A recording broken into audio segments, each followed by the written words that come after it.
Hello again. Tonight is my second review of the Walther, and this just looks into the long-term update and generally the performance of it as I've developed with it. Now, it has been a bit of a development with this rifle, not because it's a bad rifle. In fact, I still maintain it's probably one of the best value packages you can buy for the £280 mark, or £270 mark as they are. These have become so popular. I'm hearing rumours that Armex or Umarex are going to be ramping the price up on these to about £300. I know they do a kit which has got a silencer on it and some extra bells and whistles, which round up to £300. But I would stick with the £270 model. I would choose your own silencer, but I'll be honest with you, it don't make any difference on this rifle at all with anything. It's still a big old thump, and I would spend that extra money that you save on basically a £15 modification, which makes a hell of a difference to this rifle. So where am I coming from? Where am I going? Let's look at what I've kept. So, I mean, as you can see, the rifle hasn't really changed. It looks a bit dark in the center section about here, and that's because I've got a BKL mount on there for my own devices. So the reason behind the BKL was I had a Hawk scope on here which kept losing zero, and it got recommended to me to try a one-piece mount. So I went with the BKL mount because it was, it's a good quality mount. It makes everything nice and central on the rifle as you're ever going to get it, but it's got a good clamping load on there as well with the 6 screws. That didn't cure anything on that Hawk scope. It was still shooting all over the shop. Once I put this Walther scope back into this mount, I started getting every 30 shots or so it would start losing its zero. That seems to be settling down now, so I don't know if it's just something to do with the way the BKL sits and grips the scope, and everything sort of relaxes into it, or what. But yes, at last sort of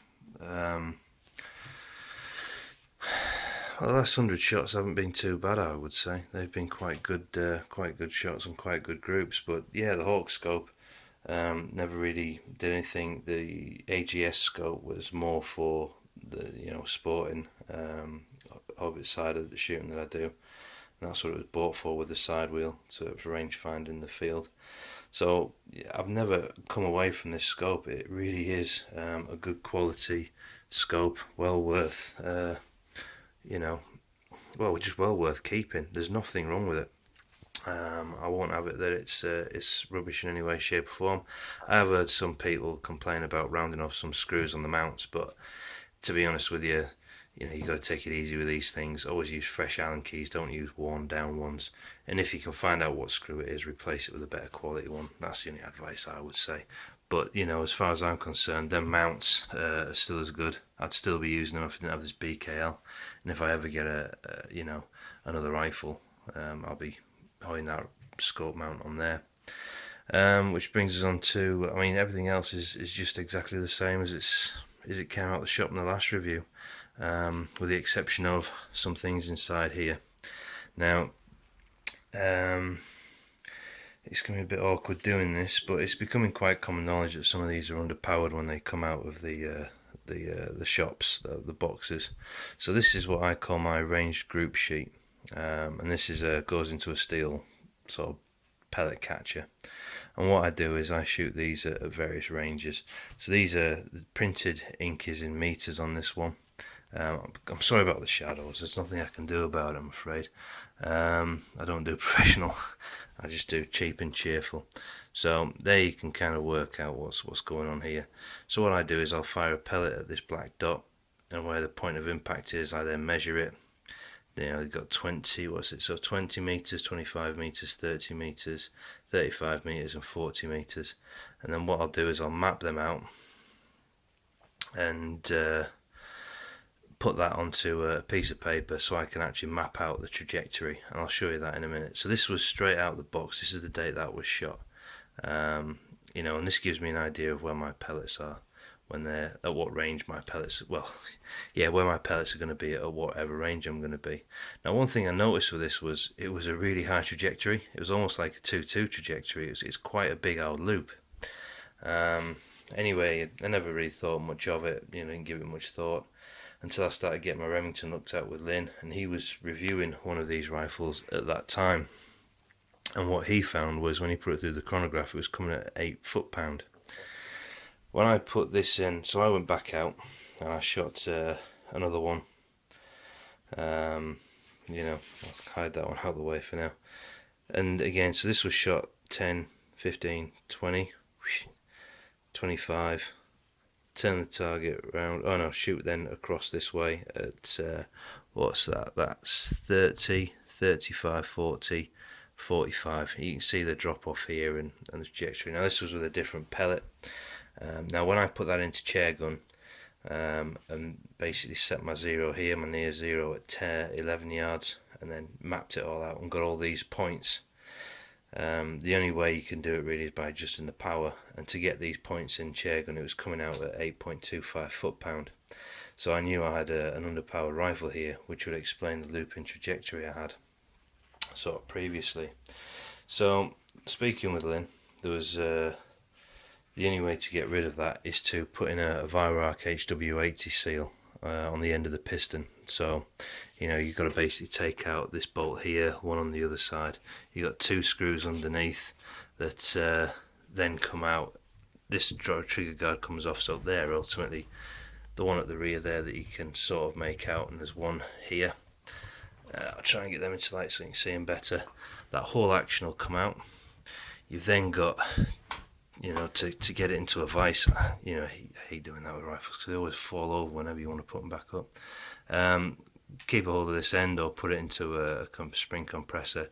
You got 2 pins, just knock them out, release the whole thing, and that gives you instant access to all the inside. The whole trigger mechanism comes out in one go. Nice tidy job. It has on the end what we call a plain cut spring.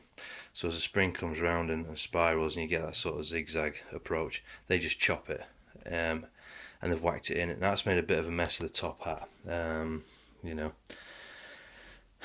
yeah, we complained about that, and what I did in the end was heated up the spring, pressed it up against not too hard, just gently, just to collapse the plain cut end up against the next ring, and then ground it down so that once it was quenched, ground it all down and make everything nice and smooth, so you've got a nice chopped, you know, squared and ground end spring. The other end, the rear end's already done, which is a bit odd. I don't know why they've done that, but yeah, they did it one end, just not the other. And then on the top hat, to make up the slack, I initially put 2 in on each end, 2 M12 banjo bolt washers, and they ultimately overpowered it. When I got the trajectory back, it was up about 13 to, well, pretty much 14 foot-pound. Once I took the 2 washers back out again, put everything back together, it was fine. But to get it, that didn't cure the foot-pound issue of 8 foot-pound. So obviously I did something else to make it up to, you know, the 14 foot-pound, which is the HW80 seal. That's the key thing to get the power back up on it. You don't have to do the spring, you can leave that if you're not confident doing it, but I really recommend that if you know somebody who's got a blowtorch and quite adept at doing bits and bobs, then, you know, give them a shout and get them to do it for you. I think it was in his the February issue of Airgun Shooter, so if you go on pocketmags.com, register with them, you can buy a back copy from January, February, when Lynn was doing the reviews on these rifles, and he talks you through how to do it and gives you a good pictorial process map. It's quite a good thing to do, and that's changed this rifle to the point where it now shoots, let me just try and get this to focus, it shoots like this. So again, you've got 10, I hope that's 10, yeah, 10, 15, 20, 25, 30, 35, 35, 40, 45, and you can see how flat that is in comparison to where it was at the start of the year, you know, when I first got it. So that's made a hell of a difference. Now on there it's a bit hard to visualize, so what I've done is I've drawn it out for you on this lovely decorated piece of paper. Let me try and get that a little bit more clear so that the light shows it a bit better. I like to do this on computer, but I'm just not that technical with it all, to be honest. So what you've got is standard, which was this target, oh, that's box, sorry, so that's the blue one. As you can see, it loops quite high and then drops down. Then you've got what I call standard. So this was as it was when I was shooting it, which is where it's all over the place. Sort of big old looping trajectories and a massive drop off. So that's this one here, and you can see again big high loop. And then you've got the final one, this one here, which is the green line there. And I don't know what's going on with this phone at the minute, it's peeing me off. And then you get a nice flat trajectory there right the way out, which is where it should be.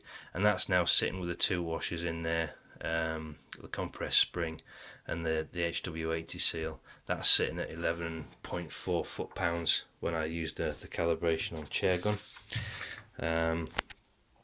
So target wise, what we're printing when we go down to the range, well, this was one of the first targets that I did once I found a decent pellet, comparing the Daystate Sovereigns. So this is 10 shots out with spring rifle.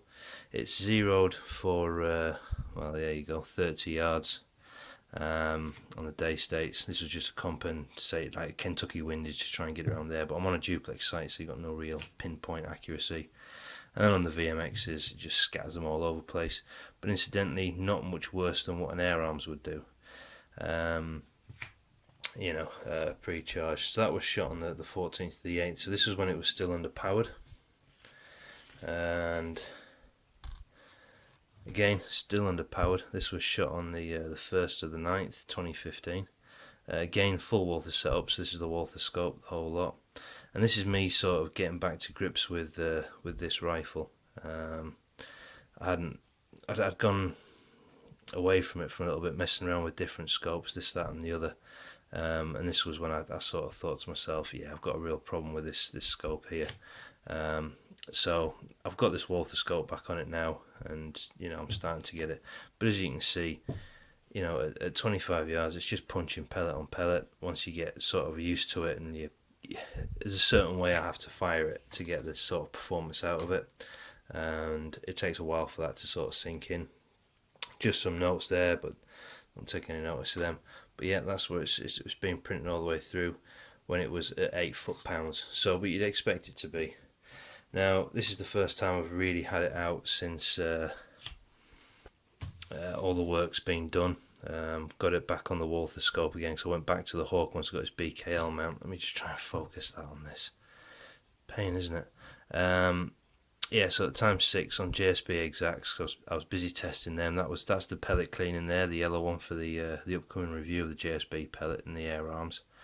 And this is the group. So these two, ultimately, I just fired it at the centre of the target because I'd already had a go at this one with the JSB pellets on the air arms. Thought, yeah, I've got the Walther with us, I'll give it a go, see where it's zeroed. Wasn't expecting it to perform really, but again, now at the 11.4 foot-pound, you can see there, this little tear here, this is 6 pellets, and it's, yeah, that's a centre to centre of 10mm at 25 yards, ×6 mag, using a spring rifle. Yeah, it's a lot flatter doing these mods, trajectory wise, but it's lost none of the accuracy. I think I found a pellet that outperforms the Daystates in this rifle.